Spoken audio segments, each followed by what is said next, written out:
in this episode. This is gonna be a controversial episode. So why I don't prefer Nikon for dental photography? There are multiple answers to it. So obviously I would probably go for a company which makes a ring flash on its own. But when I ask my staff to ready my equipment for an anti-aesthetic case, why is it that they always choose Canon and not Nikon? I actually got curious about it and I asked my staff about it, that why do you always ready Canon and not Nikon? My staff said that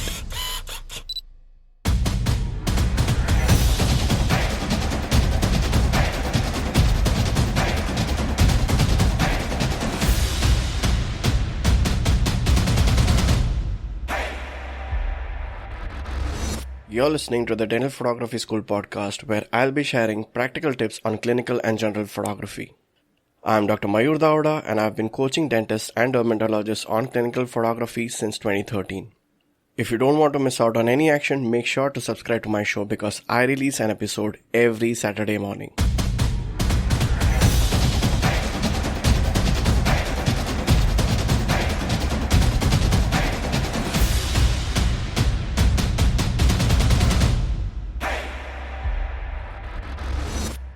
this is gonna be a controversial episode, and it might not go down well with people who are actually using Nikon. In this episode, I'm going to be speaking about why I'm never going to use Nikon for any kind of clinical photography. So why I don't prefer Nikon for dental photography? There are multiple answers to it. Let me begin with some of the most important points. Number one, I prefer to use the same company's equipments. For example, if I'm using a Canon camera, I prefer to use the Canon's lens as well as Canon's twin flash or something like that. Most of my work, the posterior work or any other full mouth rehab or implants, I feel ring flash is my workhorse. Only for anterior aesthetic cases, I prefer a twin flash. So obviously, I would probably go for a company which makes a ring flash on its own. And the answer to that is quite simple. Canon is the only company which makes everything. It makes a DSLR or a mirrorless camera. It makes a 100mm macro lens as well as a ring flash, as well as a twin flash, in fact. Nikon, on the other hand, makes a DSLR or a mirrorless camera. It does make a macro lens, but it does not make a ring flash. It does make a twin flash. So 1 point to Canon. Let's see my second reason why I'll never go for Nikon. In dental photography, we all prefer to have lightweight equipment. That's because many times we tend to use only one hand for documentation purposes. For example, if I'm recording a full arch occlusal maxillary shot, one of my hands is holding a mirror and only one hand is holding my DSLR. Let me give you one more example. If I'm recording a molar relationship, one of my hands is using a cheek retractor while the other hand is using the DSLR. So we definitely want or prefer an equipment which is light in weight for sure. So how do we make our equipment light in weight? Number one, by choosing a basic camera. That's fine. Nikon as well as Canon both make entry-level DSLRs which are very simple to use and very light in weight. But the difference comes in the lenses. I would prefer a lens which is a macro lens in the focal length of 85 to 105, but I would prefer a lens which does not have image stabilization. And why is that? That's because dental photography is flash photography, and whenever anybody is using flash, image stabilization has no role to play. It does not give us any edge or an advantage over a person who is having no image stabilization. So obviously I'm going to be preferring a lens which is without image stabilization, because image stabilization lenses are typically pretty heavy as compared to non-image stabilization lenses. So Canon is really smart. It's got everything figured out very well. It has 200mm macro lenses. It has one lens which is the IS lens, that is the L series lens with image stabilization. But It has one more lens for flash photographers who are going to use 100mm macro lens with flash, and that is without image stabilization, and that is the gold standard for dental photography because it is very light in weight as compared to the one with image stabilization. Now let us have a look at Nikon. Does Nikon make a macro lens in the range of 85 to 105? The answer to that is yes. In fact, it makes two macro lenses. One of them is the 85mm macro lens and the other one is the 105mm macro lens, and I'm pretty sure there are a lot of users out there who are using both of them. I have the 85 macro by Nikon, but the problem with both these lenses is that both of them are VR lenses, which is synonymous to vibration reduction, which is synonymous to image stabilization, meaning both the lenses have vibration reduction gyroscopes inside the lens, which makes both the lens heavier as compared to the non-VR lenses, which Nikon never made. Funny, isn't it? I feel that Canon has given this a deeper thought because Canon has come out with a lens without image stabilization for the flash photography users.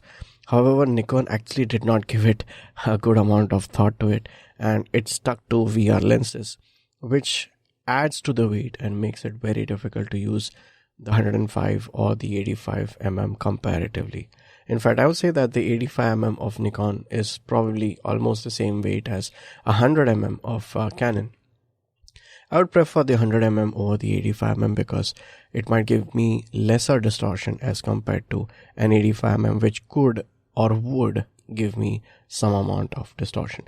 And probably this is one of the reasons why I do not suggest any of my delegates to go below the focal length of 85, because although in 60mm macro your images might look great, you might not realize that they have a heavy amount of distortion. And trust me, I have compared the 60mm macro with the 100mm macro, and there is a huge amount of distortion when you go pretty close to your subject. That typically happens in dental photography. So far we've spoken about two reasons why I do not prefer Nikon over Canon. But one of the main reasons why I feel I don't like Nikon is because it's not as user friendly as compared to Canon. Canon is very intuitive and very easy to use, and I love it. If you actually look at Canon's buttons on the camera body, some buttons are white in color, some buttons are white and blue, and some buttons are blue. And if you actually look inside the menu when you put your camera on, you can see even the menus are color coded. That means the blue color menus are for the playback. So they've actually mixed and matched and kept a color coding for easy understanding of the camera and its menus. That's a great point to take into consideration, especially when you're dealing with dentists who are actually not too much into photography or general photography. They probably just want to get their work done in most of the cases. I'll give you one more example why I do not like Nikon. In Canon, if I put my ISO on 100, it means I've put it on 100. It's never going to change on its own.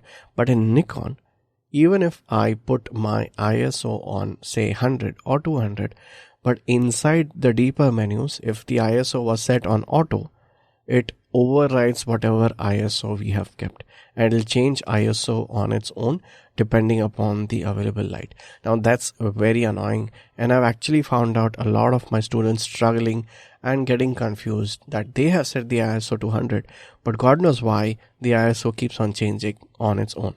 The answer to that is you got to go deeper into the menu and put the auto ISO sensitivity off. Canon is not like that. Canon is very straightforward. Either your ISO is on auto or it's on any of one of the values that you can choose. Maybe it's 100, 200, 400, 800, 1600 or whatever you want to choose. Once you've chosen the value, it never changes the ISO on its own. So I personally believe that Nikon is a little bit of a headache, especially for the beginners.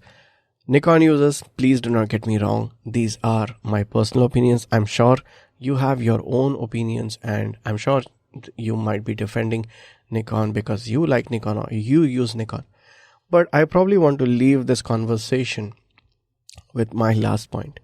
Say I'm an anterior aesthetic dentist and I want to use the same company's twin flash. So if I'm a Canon user, I probably use Canon's MT26EX.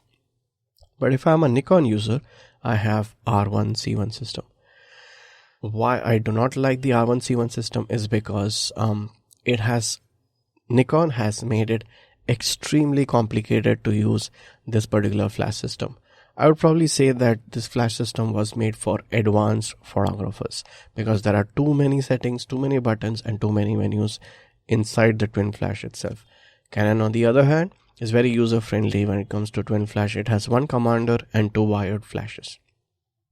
Probably you might want to argue that Canon has a wired twin flash and Nikon has a wireless twin flash, but honestly speaking, that's not a great advantage in dentistry because even if I want to mount my twin flashes on a bracket, the wires are pretty long enough to keep the twin flashes away from the subject. Dentists would not want the twin flashes very close to the lens. They would probably want it on the side as far as you can. But just because Nikon has a wireless twin flash, you're not going to be keeping it like really far from the patient or the subject and shoot. So although it's a wireless twin flash, Nikon's is a wireless twin flash, it's not a very great advantage in my opinion. But here is the game changer and the spoiler alert for Nikon. Nikon's twin flash works on a very special battery called as the CR123. These batteries are typically short in supply even in major metros like Mumbai, Delhi, Chennai, Bangalore, or maybe even abroad. I've seen a lot of my students abroad suffering to get hands on CR123 batteries. Canon, on the other hand, has made it very simple for its users. Its twin flash or ring flash works on AA batteries. Just imagine a situation in which I've gone consulting for an anterior aesthetic case and everything is working fine, but my twin flash just ran out of power. If I was a Canon user, obviously I can buy Duracell AA batteries and use them.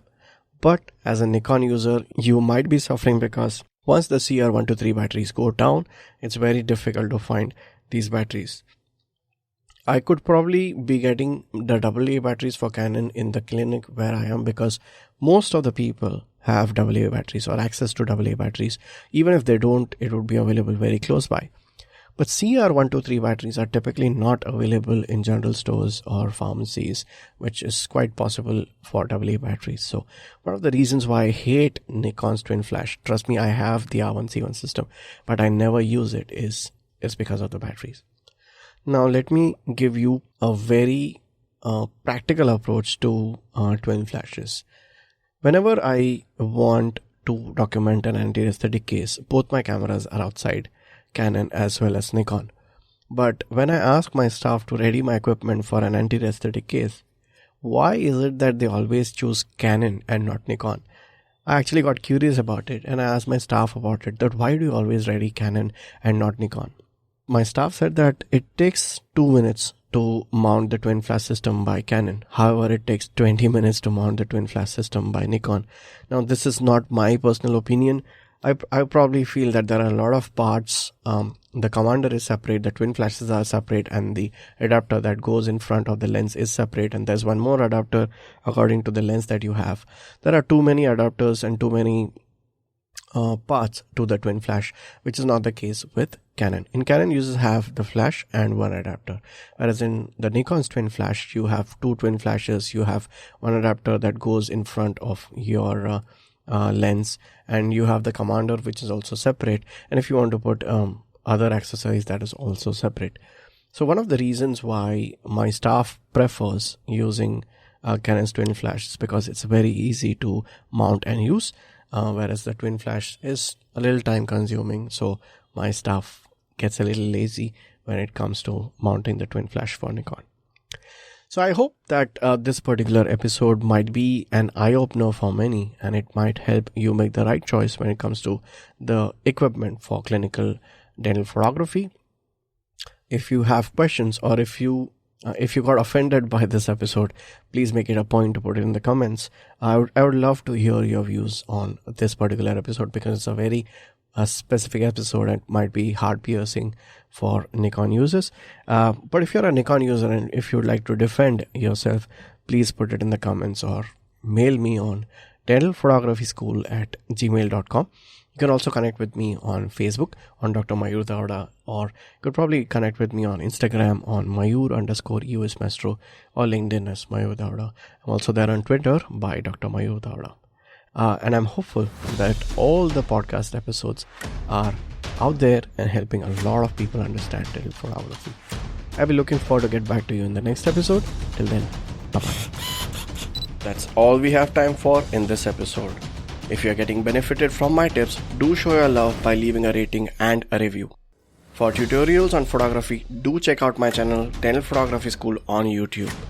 To participate in contests and live events, join the Dental Photography School Facebook and Telegram group. You can follow me on Instagram as Mayur_EOS Maestro or Dental Photography School. I'll meet you next week. Till then, keep listening, keep sharing.